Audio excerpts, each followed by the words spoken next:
Luna Classic holders, the case against Kwon is very fascinating, right? And there's a lot of areas where there's basically gray areas within this case. And for South Korea, making Kwon pay for his alleged crimes is easier said than done. And I'm going to tell you why in this video as we go through a really good article that was just released here about an hour ago, at least at the time of this recording. You might watch the video a little bit later.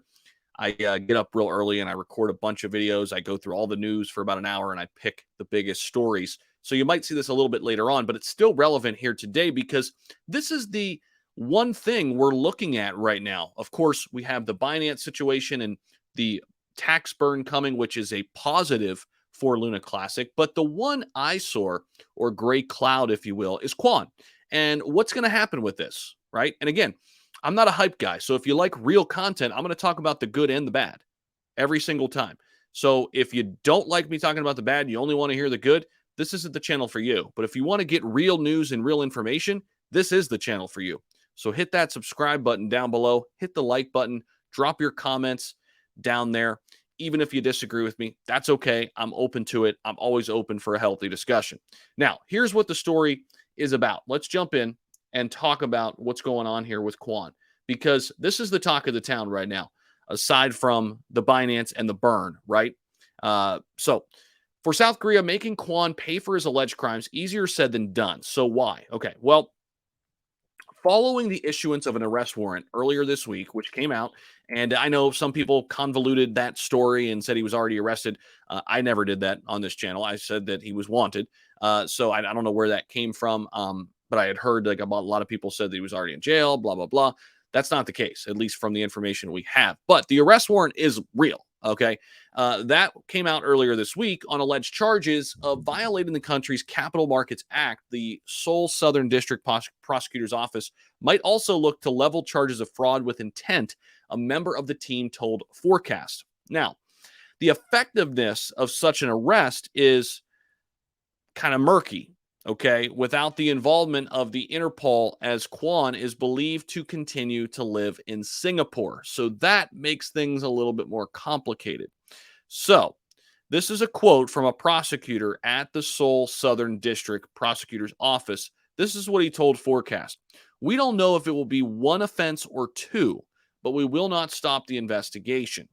Now, the office started after the multi-billion-dollar implosion of Terra Luna project back in May.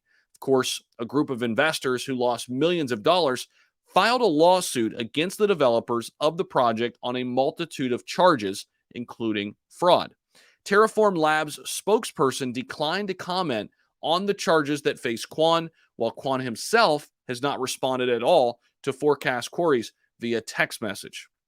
So, this part of the article goes into some of the laws in South Korea.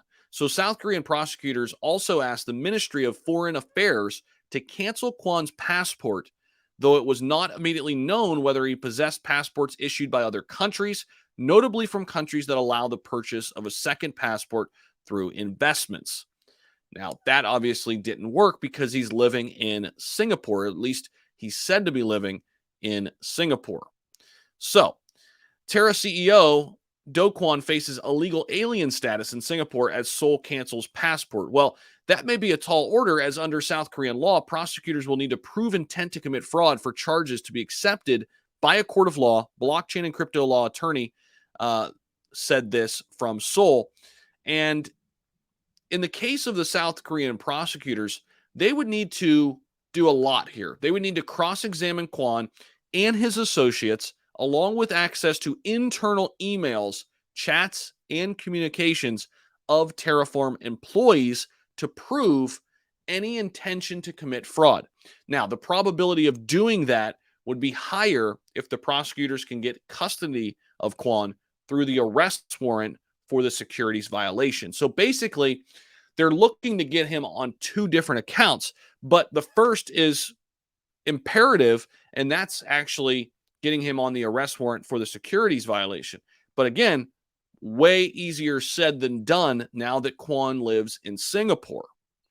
However, local experts think it's unlikely that prosecutors could get a court to penalize Kwon and Terraform Labs for capital market violations. This same reporter told Forecast, uh, this is Koo, says, I think it's a long shot. Okay, he's from the law firm LIN, that, in the possibility of a South Korean court actually recognizing Terraform's cryptocurrency as securities. So that is what's happening right now. This is the top story, one of the top stories around Luna Classic. It's looking like it's going to be very difficult for them to get to Kwon now that he lives in Singapore. Now, we hope that Kwon isn't at all involved with Terra Luna Classic, because what the community has done here is nothing short of amazing. And I understand why. People are trying to regain some of those losses, and I love it. Hopefully, you've taken some profits along the way here in the recent Luna Classic run up. The price has been suppressed a little bit, coming back down to that 2.7 level. We can jump into that and take a look. I was eyeing this level of maybe an area of consolidation eventually. We're not quite there. We did dip there momentarily to about the 2.4, 2.5. We bounced off it. We've been as high as the 3.0 level. What we need to look for now is we need to get to the 3.3. The 3.3 level would be very, very big, somewhere right in here. This would be very big. This would validate that a bullish trend is back for Luna Classic, and we might be able to get back to all-time highs again if we get back up to that level. Of course, we've got the burn coming 4 days from now. We're waiting to see if major exchanges like Binance will fully support the proposal and not and go beyond the proposal, really, to just not only include on-chain transactions for the 1.2% tax burn, but also potentially off-chain transactions, right? And actual exchanges, spot trading, right?